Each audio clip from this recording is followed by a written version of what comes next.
Bonhoeffer was born in 1906 into a cultured, affluent family. His father was a well-known psychiatrist who taught at the University of Berlin. His mother was the granddaughter of a famous professor of church history and the daughter of a pastor and theologian. During his university career, Bonhoeffer decided to pursue the study of theology as a profession. At the time, he made this decision for academic reasons, rather than as an expression of personal faith. He studied at the universities of Tübingen and Berlin, earning his licentiate in theology at Berlin at the age of 21. He wrote his licentiate thesis on the topic of the communion of saints. In his mid-20s, Bonhoeffer experienced a deepening of his theological vocation, a kind of personal conversion, in which the practice of his Lutheran faith became vitally important to him. He committed himself to personal prayer and to meditation on the Bible. He found special inspiration in the Psalms and in the Sermon on the Mount and the Gospel. After a period of pastoral ministry in Barcelona, Bonhoeffer spent a year of study, 1930 to 31, at Union Theological Seminary in New York. While he was in New York, he became involved in the Abyssinian Baptist Church in Harlem, a church that's still very active and important. Bonhoeffer made many friends in the African American community.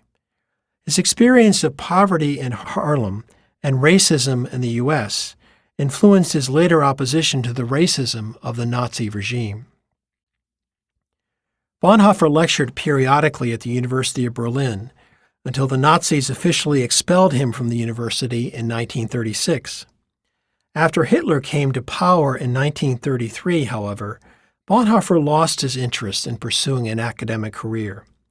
He recognized immediately that National Socialism was godless and disastrous. He became known for a famous radio address on the concept of the Führer given in February 1933, shortly after Hitler became Chancellor of Germany. In a play on words in German, he warned his listeners that the image of the leader, the Führer, would gradually become the image of the misleader, the Verführer. In 1936, he received a call from the Confessing Church, the branch of the Lutheran Church in Germany that opposed Hitler. This call was to lead an emergency seminary for young ministers. Bonhoeffer directed and taught in that seminary until the police closed it in September of 1937. During this time, he wrote his well-known work entitled The Cost of Discipleship, which is really a polemic against what he called cheap grace. Reflecting on his experience of the vibrant communal life that had been created at the seminary, he also wrote Life Together in 1938. On a lecture tour in the U.S., when war broke out in 1939, Bonhoeffer decided that he had an obligation to return to Germany. Writing to the Protestant theologian Reinhold Niebuhr, he explained, "I will have no right to participate in the reconstruction of Christian life after the war if I do not share the trials of this time with my people."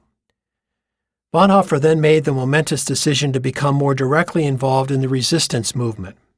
Through his brother-in-law, Hans von Dohnanyi, he became a civilian employee of the Abwehr, the German military intelligence.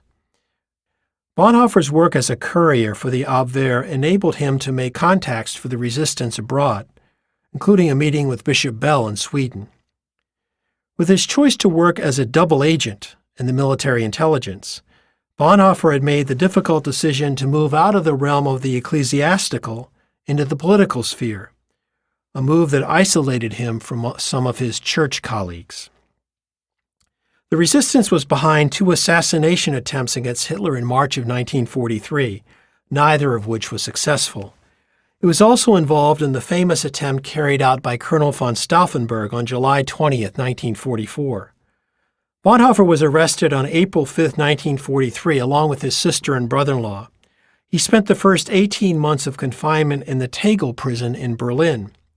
He was eventually allowed to have regular visitors in this prison. He became popular with many of the guards, some of whom helped to smuggle out his writings. Most of his letters and papers are addressed to Bethke, his friend and former student, who was stationed as a soldier in Italy but also involved in the resistance movement. With a failed attempt on Hitler's life in July of 1944, and the discovery by the Gestapo of incriminating evidence against members of the Abwehr, Bonhoeffer was moved to a more secure Gestapo jail. Eventually, he was transferred to the concentration camps in Buchenwald and Flossenburg, and he was hanged on April 9, 1945, together with Canaris, Oster, and others. His brother Klaus Bonhoeffer and his brother-in-law von Danyehi were also executed by the Nazis. Bonhoeffer's letters and papers from prison are the writings of his which have made the greatest impact. For Bonhoeffer, the active Christian faith leads us to perceive and to respond to the real concerns of the world. He says that God must be found at the center of life, in life, and not only in suffering, in activity, and not only in sin. In these prison writings, Bonhoeffer expresses his conviction that we must find God and serve God right in the midst of the world, even a world that's increasingly secular. He says, God is the beyond in the midst of our life. The church stands not where human powers give out on the borders, but in the center of the village. Such a view of Christianity entails a stance that faces and responds to the concerns of the world, especially the concerns of justice. The church must discover God's presence in the midst of the sweat, the toil, and the projects of everyday life.